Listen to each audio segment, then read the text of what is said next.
అందరికీ నమస్కారం. ఈ నెల 3వ తేదీ రేపు తెనాలికి జగన్మోహన్ రెడ్డి గారు రానున్నారు. దీనికి సంబంధించినటువంటి సమాచారాన్ని మరి వైసీపీ కేంద్ర కార్యాలయం వెలువడించడం జరిగింది.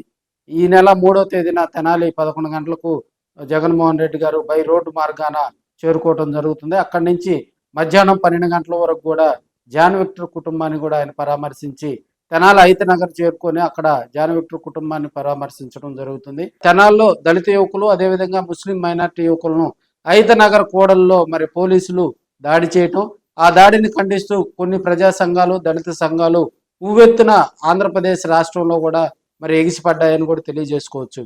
ఇక్కడ ప్రత్యేకంగా కూడా పోలీసులు తీరును నిరసిస్తూ రాష్ట్ర వ్యాప్తంగా పలు ఆందోళనలు చేయటం జరిగింది. అయితే ఇప్పటి వరకు కూడా దాని మీద కేసుకు సంబంధించినటువంటి మరి విషయంలో కూడా ఎలాంటి ప్రోగ్రెస్ లేకపోవడంతో మరి వైసీపీ అధిష్టానం కూడా ఈ నెల 3వ తేదీన ఆ కుటుంబాలను పరామర్శించేందుకు జగన్మోహన్ రెడ్డి పిలిపివ్వటం జరిగింది. జగన్మోహన్ రెడ్డి గారు ఆఫ్టర్ 2024 తర్వాత కూడా తెనాలిలో పర్యటించనుండటం, అదేవిధంగా ఐత్ నగర్ తెనాలి ప్రాంతంలో ఐత్ నగర్లో ఉన్నటువంటి దళిత కుటుంబాలకు అండగా ఉండేందుకు ఆయన మరి ఈ కార్యక్రమానికి శ్రీకారం చుట్టడంతో అక్కడ ఉన్నటువంటి నాయకులు కార్యకర్తలందరూ కూడా దీన్ని సక్సెస్ చేసేందుకు మరి కార్యాచరణ రూపొందించడం జరుగుతుంది. భారీగా వైసీపీ శ్రేణులందరూ తెనాలికి చేరుకొని అక్కడ మరి జగన్మోహన్ రెడ్డి గారికి స్వాగతం పలికేందుకు కూడా వారందరూ రెడీ అవుతున్నట్టు సమాచారం తెలుస్తా ఉంది.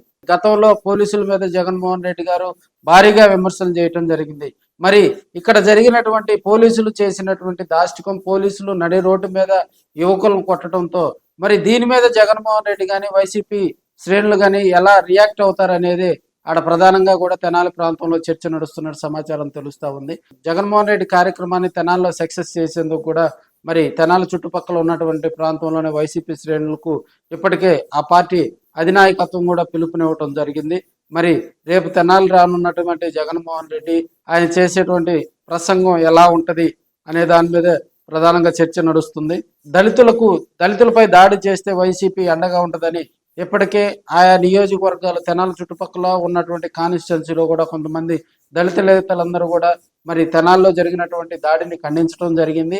వారు కూడా దళితులకు అండగా ఉంటామని, దళితుల పక్షాన వైసీపీ పోరాటం చేస్తుందని ముక్త కంఠంతో జూపూడి ప్రభాకర్ కానీ, కుమ్మూరు కనకారావు కానీ, అదేవిధంగా ఆదిమూలపు సురేష్ గారు కానీ ఇలా కొంతమంది నాయకులందరూ కూడా దళితులకు అండగా ఉంటామని చెప్పి వారందరూ కూడా ప్రెస్ మీట్లో చెప్పడం జరిగింది. రేపు తెనాలిలో మరి జగన్మోహన్ రెడ్డి పర్యటన సందర్భంగా అక్కడ జరిగేటువంటి మరి ఆ కార్యక్రమాన్ని కూడా మనం లైవ్లో చూడొచ్చని తెలియజేసుకుంటాం.